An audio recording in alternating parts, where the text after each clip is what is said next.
nós vamos no Antigo Testamento, a Páscoa ela foi instituída por ocasião da noite da última praga lá no Egito, porque quando nós lemos o livro do Êxodo, Deus, ele vê a aflição do seu povo, a escravidão, e promete libertá-los. Mas pelo endurecimento do coração do faraó, se faz necessário o envio de 10 pragas. E a 10ª e derradeira é aquela na qual finalmente o povo ele encontra a libertação. E para lembrar daquela noite é instituída a Páscoa. Portanto, no Antigo Testamento, para o judeu, a Páscoa celebra, lembra, é um memorial da libertação da escravidão do Egito. Daí o nome Páscoa,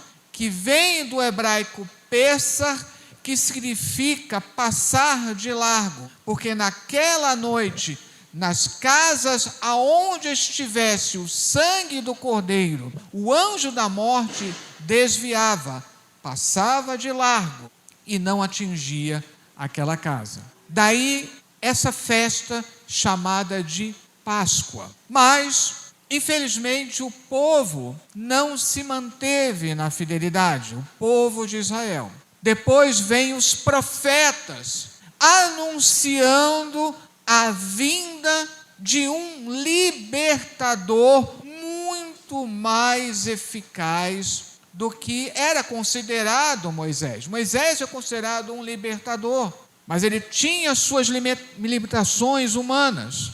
Então Deus promete a vinda de um libertador que livraria o povo não somente de uma escravidão física, mas da escravidão de seus pecados.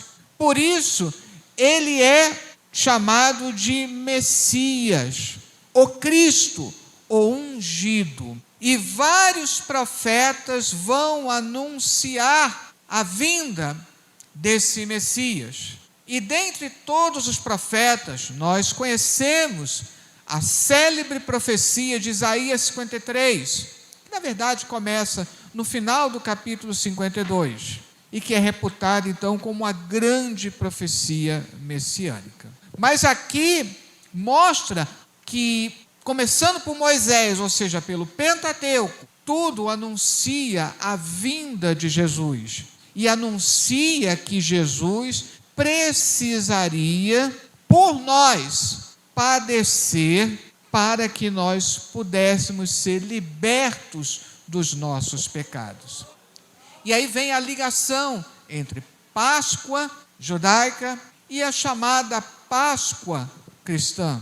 Enquanto lá no Antigo Testamento o povo passou da escravidão do Egito para a liberdade, nós fomos libertados da escravidão da morte e passamos para a liberdade da vida em Jesus Cristo.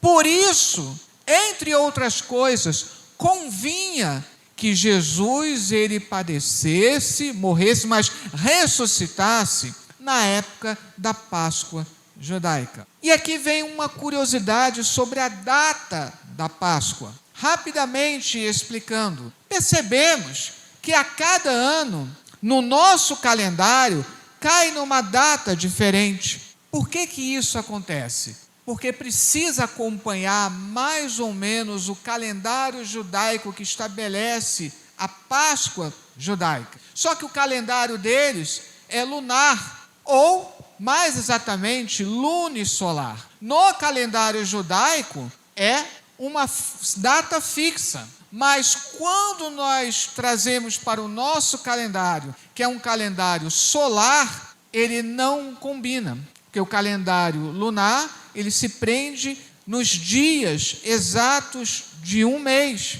e o nosso calendário é solar, que se prende na duração do ano, 365 dias, 6 horas e alguns minutos.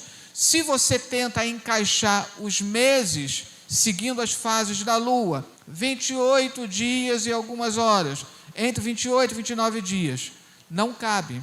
Então, por isso há essa discrepância. Mas, lá nos primórdios, fizeram um cálculo, existe um cálculo matemático para a data da Páscoa. E essa tabela se repete de 19 em 19 anos, ou seja, está caindo nessa data hoje, daqui a 19 anos vai cair exatamente na mesma data.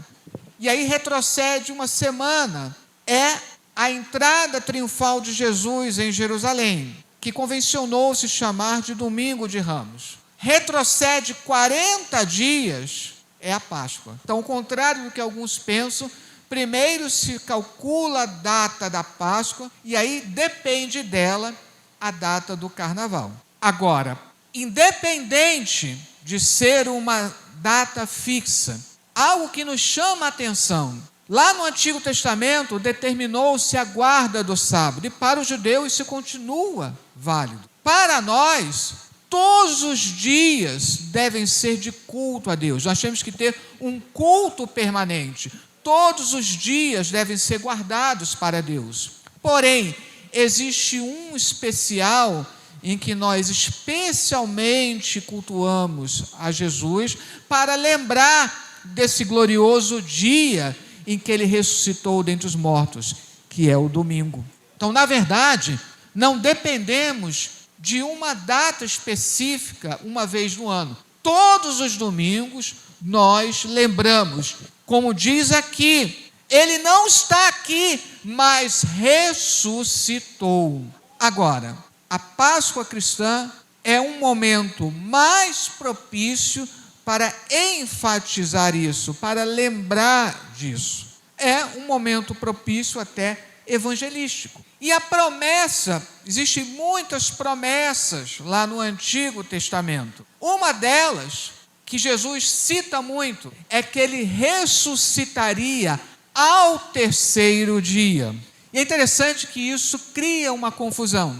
Ora, se é a sexta-feira, 3 dias depois, não seria domingo. Só que é ao terceiro dia. Então, conta a partir de sexta, sábado, domingo. Jesus ressuscitou num domingo. A ressurreição de Jesus, ela é tão importante que ela determinou a mensagem cristã. Paulo, ele chegou a escrever isso. Nada propus entre vós, a não ser Cristo e este crucificado. Como nós costumamos dizer, éramos nós, pelos nossos pecados, que deveríamos estar ali. Mas Jesus morreu, sofreu por mim, por você.